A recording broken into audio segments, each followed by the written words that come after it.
तो hello friends, एक बार फिर से आप सभी का बहुत बहुत स्वागत है। आज की वीडियो में हम लोग पढ़ेंगे टू स्ट्रोक पेट्रोल और डीजल इंजन की वर्किंग और कंस्ट्रक्शन के बारे में। इसमें हम लोग इसकी वर्किंग को डिटेल में अच्छे तरीके से समझेंगे एनिमेशन के थ्रू, और इसमें क्या लिखना है आपको वर्किंग में और कंस्ट्रक्शन में आपको किस तरीके से लिखना है वो भी आपको हम देंगे।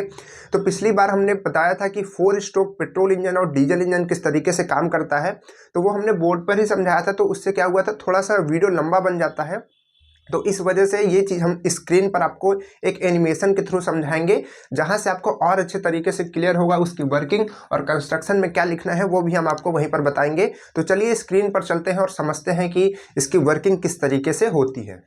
तो देखिए फ्रेंड्स, सबसे पहले हम लोग समझेंगे टू स्ट्रोक पेट्रोल इंजन की वर्किंग और कंस्ट्रक्शन को। तो आपको यहाँ पर एक डायग्राम दिख रहा है जिसमें इसका कंस्ट्रक्शन बना हुआ है और इसके कुछ पार्ट के नाम भी लिखे गए हैं। हम आपको बताते हैं एक एक पार्ट का क्या काम होता है और ये किस वजह से लगाया जाता है, और इसके बाद आपको इसमें क्या लिखना है वो भी आपको लास्ट में प्रोवाइड किया जाएगा। इसकी पिछली वीडियो में जब हमने 4 स्ट्रोक इंजन के बारे में पढ़ाया था तो उसमें भी हमने इसकी कंस्ट्रक्शन के बारे में बात की थी, और उसके पहले वाले वीडियो में भी।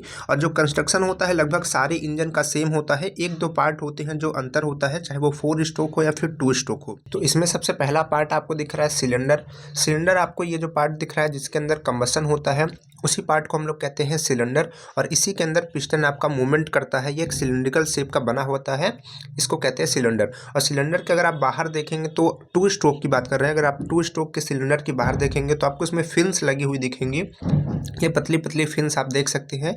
ये फिन्स का काम होता है कि जो उसके अंदर हीट है उसको बाहर रिजेक्ट करना, क्योंकि जब हम फिन्स बना देते हैं तो उसका जो सरफेस एरिया है वो बढ़ जाता है। जब सरफेस एरिया बढ़ जाता है तो उसके हीट को रिजेक्ट करने की रेट भी बढ़ जाती है। इसी वजह से आपने गाड़ी के इंजन पर देखा होगा इस तरह के फिन्स लगे होते हैं, क्योंकि वहाँ पर वो 2 स्ट्रोक इंजन इस्तेमाल किया जाता है। तो इन फिन्स का जो है यही काम होता है कि जो हीट अंदर हो रही है, जो एक्स्ट्रा हीट हो रही है, उसको यहाँ से रिजेक्ट करते जाए, ताकि जो इंजन है हमारा बहुत ज़्यादा हॉट ना हो जाए, बहुत ज़्यादा गर्म ना पड़ जाए।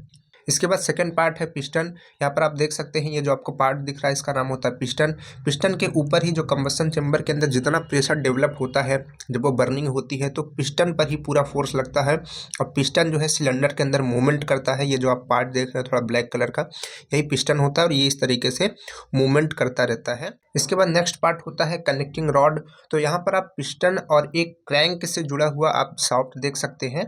आप देख रहे हैं ये जो आपको पार्ट दिख रहा है थोड़ा टेढ़ा सा, ये क्रैंक होता है, और ऊपर वाला पार्ट तो अभी हमने आपको बताया वो पिस्टन होता है। तो इन दोनों को बीच जो कनेक्ट किया गया है उसको हम लोग कहते हैं कनेक्टिंग रॉड। कनेक्टिंग रॉड में 2 तरीके के हेड होते हैं, एक होता है स्मॉल और एक होता है बिग। बिग एंड या फिर स्मॉल एंड। तो जो स्मॉल एंड होता है वो पिस्टन के साथ कनेक्टेड होता है, और जो बिग एंड होता है वो क्रैंक के साथ कनेक्टेड होता है। इसके बाद नेक्स्ट पार्ट है क्रैंक। आप यहाँ पर देख सकते हैं ये जो आपको पार्ट दिख रहा है टेढ़ा सा, इसका नाम होता है क्रैंक। और क्रैंक का मेन काम होता है कि रेसिप्रोकेटिंग मोशन को रोटरी मोशन में कन्वर्ट करना, क्योंकि जो पिस्टन होता है वो रेसिप्रोकेटिंग मोशन करता है और उस रेसिप्रोकेटिंग मोशन को ट्रांसफ़र किया जाता है क्रैंक के पास, और क्रैंक उसको रोटरी मोशन में कन्वर्ट करता है। आप यहाँ पर देख सकते हैं एरो भी बनाई गई है, यानी कि जो आपका क्रैंक है वो इस यानी कि जो रेसिप्रोकेटिंग मोशन होती है ऊपर नीचे मोशन केवल करता है हमारा पिस्टन, लेकिन क्रैंक के पास जब वो आता है तो वो उस चीज़ को ऐसे रोटेशन में कन्वर्ट कर देता है। तो इस वजह से कहते हैं कि क्रैंक का काम होता है रेसिप्रोकेटिंग मोशन को रोटरी मोशन में कन्वर्ट करना। इसके बाद नेक्स्ट पार्ट है क्रैंक सैफ्ट। तो क्रैंक का सैफ्ट आप देख सकते हैं यहाँ पर ब्लैक कलर का बीच में दिख रहा है, यानी कि क्रैंक जिस सैफ्ट पर लगी होती है उस सैफ्ट को हम लोग कहते हैं क्रैंक सैफ्ट। इसके बाद जो 2 स्ट्रोक के इंजन होते हैं, चाहे वो डीजल इंजन हो चाहे वो पेट्रोल इंजन हो, इसमें वॉल्व नहीं होते हैं, इसमें होते हैं पोर्ट। आप यहाँ पर देख सकते हैं कि इनलेट पोर्ट और एक है आउटलेट पोर्ट जिसको हम लोग एग्जॉस्ट पोर्ट भी कहते हैं, और इसमें एक तीसरा पोर्ट भी होता है जिसको हम लोग ट्रांसफर पोर्ट कहते हैं। वो आपको इस साइड दिख रहा है, ये जो पोर्ट होता है इसको हम लोग कहते हैं ट्रांसफर पोर्ट। तो जब हम लोग इसकी वर्किंग को समझेंगे तो जानेंगे कि ट्रांसफर पोर्ट का क्या काम होता है। इनलेट से तो आप समझ रहे हैं कि यहाँ से जो चार्ज है, जो हमारा वर्किंग फ्लूइड है वो अंदर आएगा, और एग्जॉस्ट से जो हमारी गैसेस बर्न होती हैं वो बाहर निकलेंगी।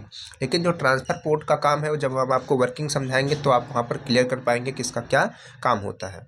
इसके नेक्स्ट पार्ट के बारे में बताने से पहले हम आपको कुछ और बताना चाहते हैं कि चाहे वो पेट्रोल इंजन हो चाहे वो डीजल इंजन हो, जितने अभी हमने पार्ट्स के बारे में बताया सारे के सारे पार्ट्स चाहे वो डीजल या फिर पेट्रोल हो दोनों में सेम होते हैं। तो दोनों के जब आप कंस्ट्रक्शन लिखेंगे तो इतने पार्ट्स के बारे में सेम लिखेंगे।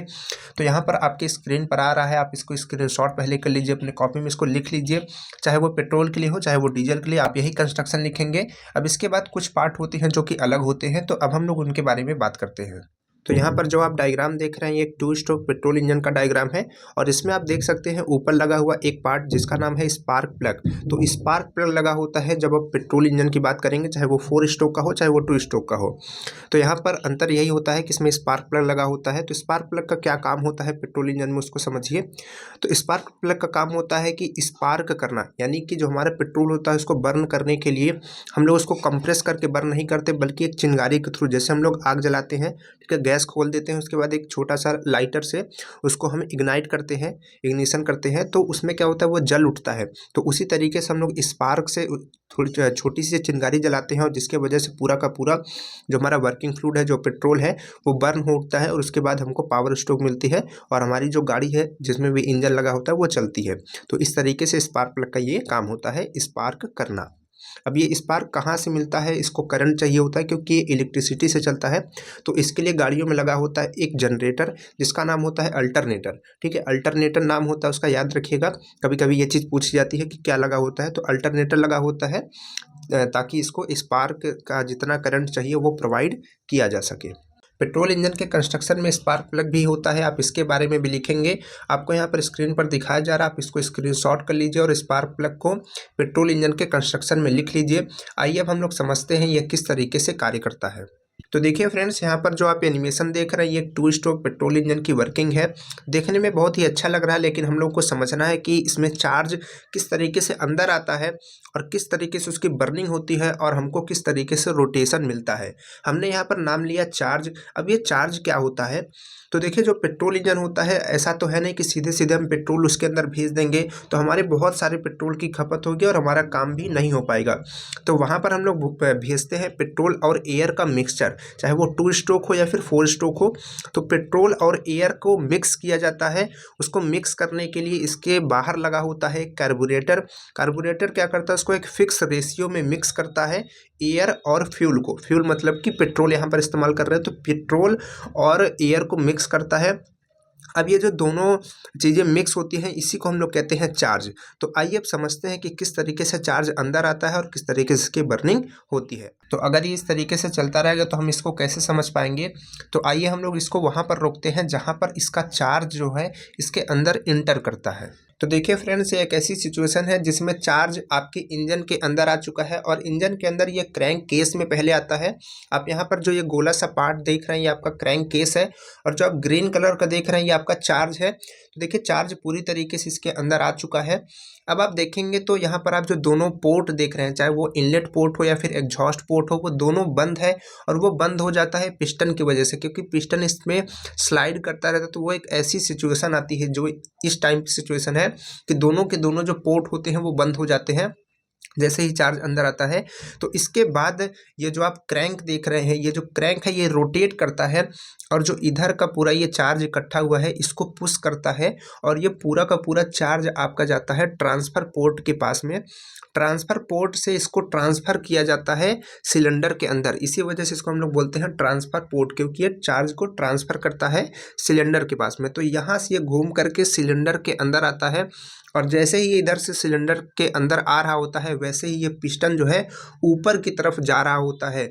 सेम टाइम पर दोनों अंदर जा रहा होता है चार्ज सिलेंडर के अंदर और पिस्टन भी उसमें जा रहा होता है ऊपर की तरफ, और जो चार्ज उसके अंदर फंस जाता है उसको वो कंप्रेस कर ले जाता है, यानी कि एकदम दबा करके ऊपर फिक्स कर देता है। और जैसे ही एकदम ऊपर पहुंचता है बहुत ज़्यादा हाई कंप्रेस कर देता है, उसमें प्रेशर बहुत ज़्यादा बढ़ जाता है।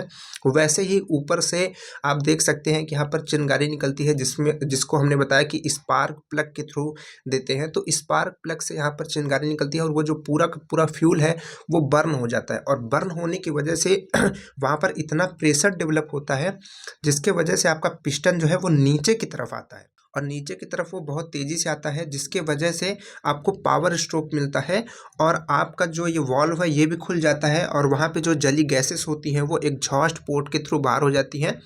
और फिर इसी तरीके से ये सारा प्रोसेस जो है बार बार चलता रहता है।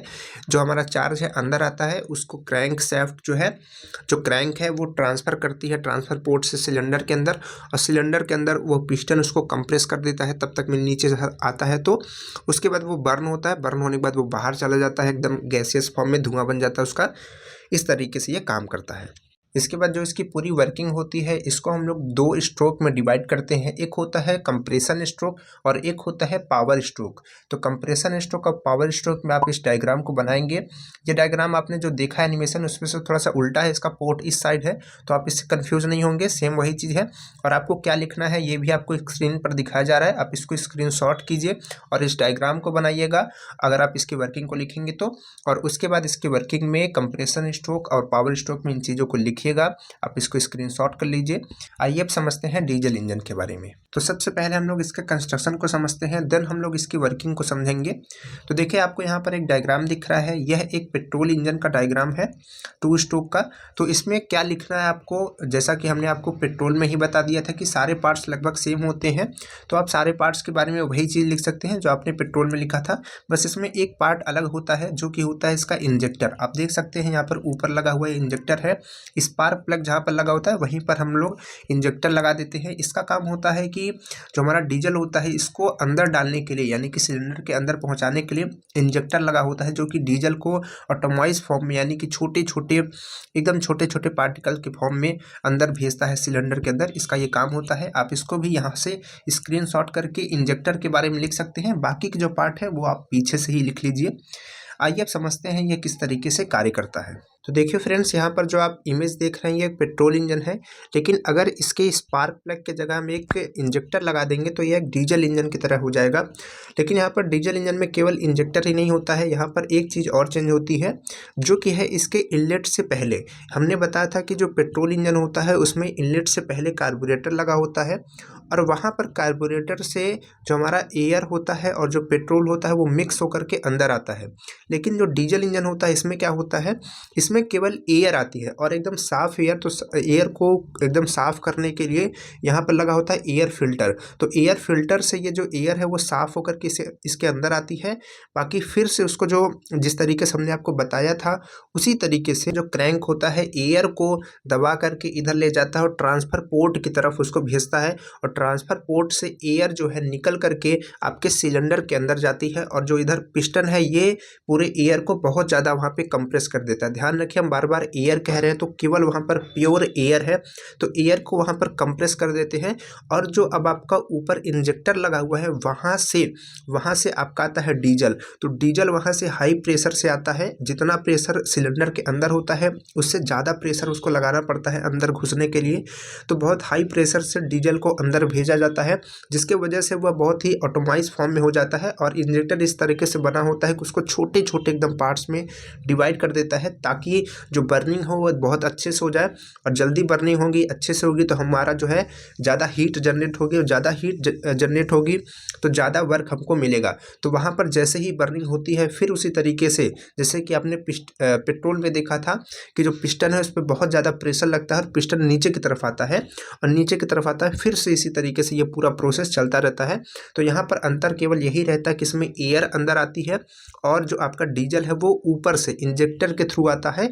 लेकिन पेट्रोल में क्या होता था कि इधर से एयर और पेट्रोल का मिक्सचर मिक्स होकर के इसके अंदर आता था और ऊपर से स्पार्क के थ्रू उसको जलाया जाता था। तो इनमें थोड़ा सा अंतर होता है, बाकी की जो वर्किंग है वो उसी तरीके से होती है। यहाँ पर आप इसकी वर्किंग को देख सकते हैं, इसमें आप इसकी वर्किंग को लिखेंगे जो आपको स्क्रीन पर दिखाई जा रहा है, आप इसको स्क्रीनशॉट कर लीजिए। तो यहाँ पर हमने आपको इसकी वर्किंग और कंस्ट्रक्शन दोनों के बारे में बताया। तो देखिए फ्रेंड्स, ये आपने देखा इसकी वर्किंग और कंस्ट्रक्शन को, लेकिन एज ए इंजीनियर आपको वर्किंग को तो समझना ही है, साथ ही साथ आपको इसको मैथमेटिक्स में किस तरीके से रिप्रेजेंट करते हैं, ग्राफ में किस तरीके से बनाते हैं उसको भी समझना है। यानी कि आपको इसका ऑटो साइकिल, डीजल साइकिल, इन चीज़ों के बारे में भी समझना है, और ये समझना है कि जिस तरीके से वर्किंग होती है और आपका ये जो ग्राफ बनता है, ऑटो साइकिल हो गया या फिर डीजल साइकिल हो गया या फिर डुअल साइकिल हो गया, ये किस तरीके से आपके वर्किंग से रिलेटेड होते हैं। तो ये इस चीज़ को समझना बहुत ही ज़रूरी है। है एज ए इंजीनियर, नहीं तो आप डेरिवेशन को अलग रटेंगे और वर्किंग को अलग रटेंगे और दोनों रट करके एग्जाम में नंबर भी पा जाएंगे, लेकिन आपका काम का कुछ नहीं रहेगा। लेकिन जब तक आप इन दोनों को रिलेट नहीं करेंगे तब तक आपके काम की कोई चीज़ नहीं होगी। तो इस चीज़ को हम लोग पढ़ेंगे इसकी नेक्स्ट वीडियो में। नेक्स्ट वीडियो में हम लोग ऑटो साइकिल और डीजल साइकिल के बारे में पढ़ेंगे, जिसमें हम लोग इसका डेरिवेशन भी करेंगे। पहले हम लोग इस चीज़ को समझेंगे कि यह किस तरीके से रिलेटेड होता है, उसके बाद उसकी इफिशियंसी का हम लोग डेरिवेशन करेंगे, मीन इफेक्टिव प्रेशर का डेरिवेशन करेंगे, चाहे वो ऑटो साइकिल हो, चाहे वो डीजल साइकिल हो या फिर डुअल साइकिल हो। तो इन सारी चीज़ों के बारे में समझेंगे। तो चलिए फिर मिलते हैं आपसे नेक्स्ट वीडियो में। वीडियो अच्छी लगी हो तो उसको लाइक कर दीजिए, चैनल को जरूर सब्सक्राइब कर दीजिए।